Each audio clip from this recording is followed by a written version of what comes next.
थोड़ा सा भी नरेंद्र मोदी को अगर शर्म बची है तो आदित्यनाथ के को बर्खास्त करे। जो चिराग एक बित्ता का जो वो टीका लेकर घूमता है और कहता है कि हम दलित हैं और हमको दलित राजनीति करती है, वो हमें लगता है सत्ता के लिए अगर उनकी अपनी बेटी भी रहे तब भी वो निछावर करेंगे, क्योंकि उनको सत्ता की भूख है, बाकी किसी चीज की भूख नहीं है। मैं राष्ट्रपति जी को भी बोलना चाहूंगी। उत्तर प्रदेश के हाथरस और बलरामपुर में हुई जघन्य अपराध को लेकर पटना में जबरदस्त आक्रोश है। पीछे देख सकते हैं कैंडल मार्च निकाली गई है और यहाँ पर जो दो युवती, एक बलरामपुर और एक हाथरस में जिस तरह से जघन्य अपराध किया गया, दलित बच्चियों के साथ बलात्कार किया गया, हत्या कर दी गई, शरीर को तोड़ दिया गया। आदित्य योगी शर्म करो, शर्म करो, शर्म करो। आदित्य योगी इस्तीफा दो, इस्तीफा दो, इस्तीफा दो। महाराष्ट्र सरकार इस्तीफा दो, इस्तीफा दो।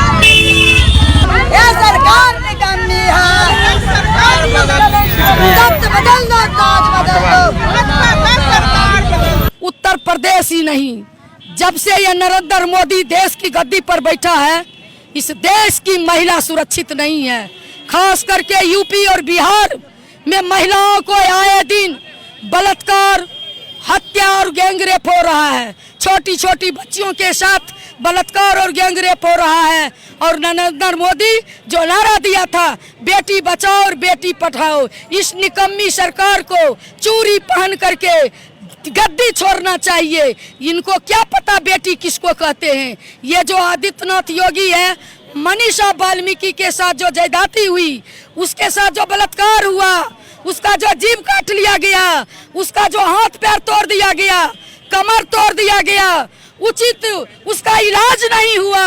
और जब उसका माँ बाप पुलिस के पास उसका लाश मांगने के लिए गया तो उसका लाश नहीं मिला।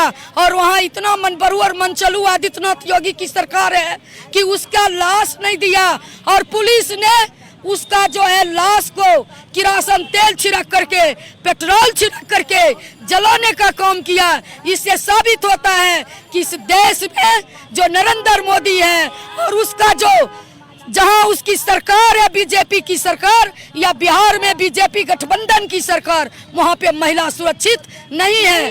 मैं महिला अध्यक्ष होने के नाते मांग करती हूं कि थोड़ा सा भी नरेंद्र मोदी को अगर शर्म बची है तो आदित्यनाथ के को बर्खास्त करे और आदित्यनाथ के जगह पर कोई दूसरा मुख्यमंत्री नियुक्त करे। इतना ही नहीं, जिसने उसके साथ बलात्कार किया उस बलात्कारियों को फास्ट ट्रैक कोर्ट के माध्यम से फांसी की सजा दे। और जो पुलिस ने इस तरह का हरकत किया, पुलिस ने लाश को जलाने का जो हिम्मत किया, उस पुलिस को भी बर्खास्त करे, उसको भी फांसी की सजा होनी चाहिए। आज मुझे समझ में आ रहा है बेटी बचाओ और बेटी पढ़ाओ के पीछे उनका असली अर्थ क्या था। वो बेटी बचाओ का नारा इसलिए था कि आप सब अपनी बेटियों को बचा लीजिए, हमारे राक्षस आज सड़क पे उतर गए हैं उनकी बेटियों को नोचने के लिए। बेटी पढ़ाओ का नारा उनका इसके लिए था कि आप अगर अपनी बेटियों को पढ़ने के लिए भेजेंगे तो हमारे राक्षस उनको उठाएंगे, उनका अपहरण करेंगे, उनका सामूहिक बलात्कार करेंगे और उनकी हत्या करेंगे। अब ये दोनों स्लोगन का अर्थ असल मायने में समझ में आ रहा है। मैं ये चूड़ी लेकर आई हूँ हमारे 56 इंच के नरेंद्र मोदी जी के लिए। ये नरेंद्र मोदी जी आपके लिए है, जो आपकी स्थिति आपके राज्य में, आपके शासित राज्यों में हो रहा है। ये चूड़ी आप जरूर पहने। ये चूड़ी मैं अयोग्य योगी जी के लिए लेके आई हूँ। योगी जी आप पढ़ें, पढ़े इसे, आप एक नामर्द की भूमिका अदा कर रहे हैं। और खास करके मैं दो चूड़ी और लाई हूँ स्मृति ईरानी जी के लिए। जब एक टाइम में वो सड़कों पे महिलाओं के दर्द और बलात्कारियों के लिए सड़क पे उतरती थी और आंदोलन करती थी, आज पता नहीं वो सत्ता के लोभ में किन नामर्दों के साथ बैठी हुई हैं। आज उनके कानों तक उन बेटी और बहनों की चित्कार नहीं पहुंच रही है। आए दिन हर दिन बलात्कार और अपहरण की खबर हो रही है, लेकिन आज वो सड़कों पे उतर नहीं रहे हैं। क्या स्मृति ईरानी जी आपने अपना जमीर बेच दिया? क्या आपने अपना अस्तित्व बेच दिया? अगर नहीं बेचा है तो आइए, खड़े होइए। हम आपका वही रूप देखना चाहते हैं जब आप लोगों को चूड़ियां भेजा करती थी। बहुत दुख की बात है स्मृति ईरानी जी, बहुत दुख की बात है अयोग्य योगी जी, बहुत दुख की बात है नरेंद्र मोदी जी। हम कहते हैं हम उस भारत देश में रहते हैं जिस भारत देश को भारत माता कहते हैं। दुख की बात है उसी भारत देश में, उसी भारत माता के देश में माताओं का सबसे ज्यादा उसकी अस्मिता को चोट पहुंचाया जा रहा है। जिस देश में माँ दुर्गा और माँ काली की पूजा होती है, वहीं पे माँ और बेटियों और बहनों की इज्जत को तार तार किया जा रहा है। शर्म की बात है। शर्मिंदा हूं मैं, शर्मिंदा हो आप, शर्मिंदा हम सबको होना चाहिए जो आज स्थिति हमारी देश की बनी हुई है। लगातार आप देखिए, अभी आप मनीषा का चिता की आग ठंडी भी नहीं हुई, दूसरा एक और कांड हो गया बलरामपुर में। और आप देखिए उसके बाद अभी हम हो सकता है बात कर रहे हैं, एक कहीं और दुर्घटना घट चुकी होगी।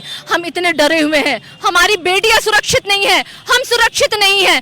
कब तक, आप कब तक ऐसे करते रहेंगे? जवाब देना पड़ेगा नरेंद्र मोदी जी आपको। आप हम लोग बहुत दुखी हैं, आहत हैं, और ये सरकार की नीति इससे दिखती है। आप सिर्फ स्त्री विरोधी ही नहीं, आप विशेष करके दलित भी विरोधी हैं, क्योंकि जितनी भी जघन्य घटनाएं घटी हैं उसमें अधिकतर जो महिलाएं हैं वो इसी समुदाय से आती हैं। तो ये आपका इन सारे कृत्यों से ये दिखता है, आपका चरित्र दिखता है। दलित नेता कहाँ है एनडीए के? रामविलास पासवान, चिराग पासवान और उसी पर हाँ हंसराज हंस सड़क पे क्यों नहीं दिख रहे? वो इसलिए नहीं दिख रहे क्योंकि सब सत्ता के लोपित लोग हैं, सबको सत्ता की भूख है, वो सिर्फ सत्ता के साथ है, वो समाज के साथ नहीं है। कितनी बड़ी साजिश है कि आप जब आरक्षण की बात करते हैं तो वो चाहते हैं कि नौकरियों में आरक्षण समाप्त हो जाए, लेकिन राजनीति में आरक्षण रहे ताकि ऐसे ही लोग जो अपनी सत्ता में पैठ जमा चुके हैं वो अपने बेटों के लिए, अपने पोतों के लिए अब राजनीति करें। जो हम जातीय राजनीति से भी देख रहे हैं कि हर पार्टियों में लेकर के लोग कूद रहे हैं, तो ऐसे लोग जो चाहे वो मृत्यु सैया तक लोग पहुंच गए हैं लेकिन अपनी राजनीति नहीं छोड़ रहे हैं। जीतन राम मांझी अगर विपक्ष में होते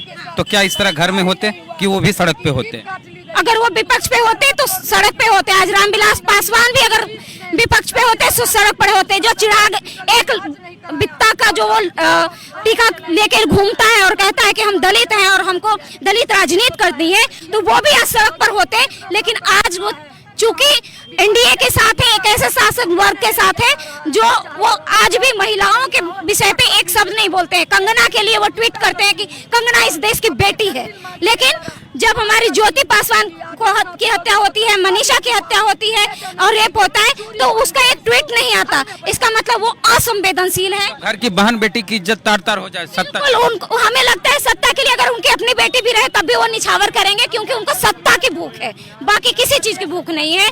मैं राष्ट्रपति जी को भी बोलना चाहूंगी, वो दलित वर्ग के आते हैं और खुद उस जगह पे बैठ के भी जिस तरीके की राजनीति वो करवा रहे हैं और वो हर बिल को ऐसे पास करते जा रहे हैं जिससे कि पूरा गरीब तबका इससे प्रभावित होगा, और वो बिल्कुल एक तरीके के मानववादी जो व्यवस्था है उसके गुलाम है, ना कि हमारे राष्ट्रपति के लिए। मुझे उसमें बिल्कुल सीना चौड़ा नहीं होता कि हमारे राष्ट्रपति है। के आर नारायणन भी राष्ट्रपति रहे हैं, मैं कहना चाहूंगी, मुझे आज उन पे गर्व होता है।